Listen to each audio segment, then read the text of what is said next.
In Greek mythology, the stars known as the Pleiades were seen as seven sisters, the daughters of Atlas, the titan who holds up the heavens, and Pleione, an oceanid. In modern times, they're seen as simply a star cluster, but in mythic imagination all over the world, they have powerful and distinctly watery and nymphic symbolism. Hello and welcome. My name is Meredith and I am the Sea Witch, here to guide you through the myths, mysteries, and magic of water. Originally, for this first video, I was going to do something else, but while doing some research, I was suddenly inspired to go a slightly different direction and try something a little more broad and deep that I hope will set the tone for this channel well. And that inspiration came from the Pleiades. And with perfect timing, as right now, November and December, is the time in which they're at their peak visibility in the Northern Hemisphere. So now is a great time to work with their energy, and we'll look at one way to do that towards the end of the video. The Pleiades' maternal lineage is key to their watery associations. Their mother, Pleione, was revered as the oceanid of navigation and the open waters. So her daughters, the Pleiades, weren't simply stars, they were the sea nymphs of the heavens.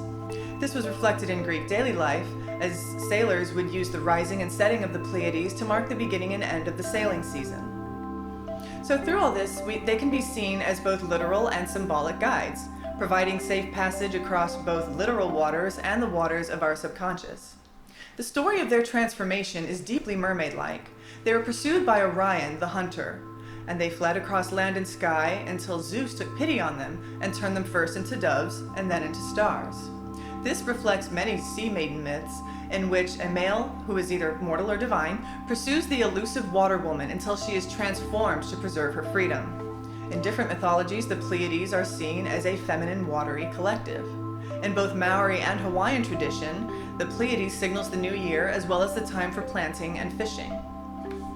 These associations root the Pleiades firmly in the rhythms of the moon, the tides, and the fertility of the sea, all very feminine elements.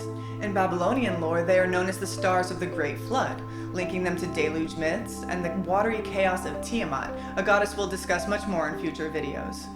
In Japan, the Pleiades are Subaru, meaning to gather or unite, and just like the Greeks, the Japanese envisioned them as seven sisters of light, who were the guardians of sailors and fishermen. Strip away the cultural layers and the archetypal patterns remain. Both the Pleiades and sea nymphs, or mermaids, are a feminine collective of cosmic origin. They are liminal beings, existing between realms and balancing the energies and powers of those realms. And we are liminal beings too.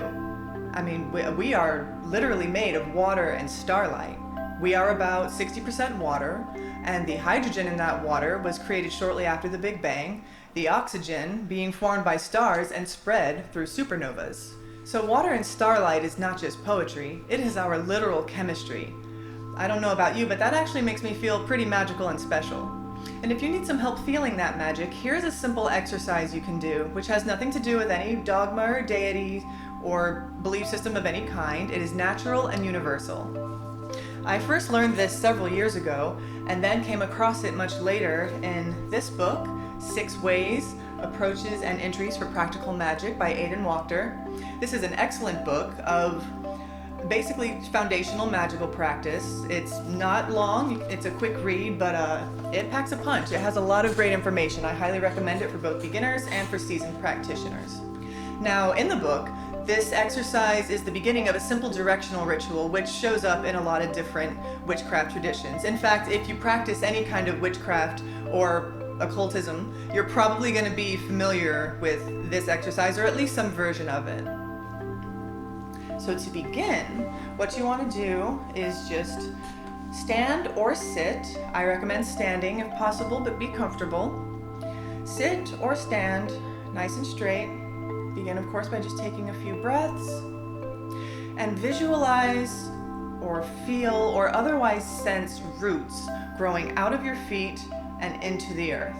If visualization is a struggle for you, simply tell yourself, my roots are growing, my roots run deep into the earth. Now continue to imagine, feel them going down into the core where they sort of latch in and start to draw up that earth energy called the earth fire. Feel that coming up the roots, through the earth, up your body, and into your heart area. Now just kind of sit with that for a moment. Feel that energy Feel it kind of expanding and growing as you breathe in and out. And just sit with that for as long as you feel like you need to. And then you reach your hands high above your head and imagine branches growing out of your hands and into the sky all the way up into the cosmos. And here that stellar energy, the star fire, rains down on the leaves, and it all gets absorbed through the branches into your arms and again down into your heart area, where it mixes and mingles with that earth energy.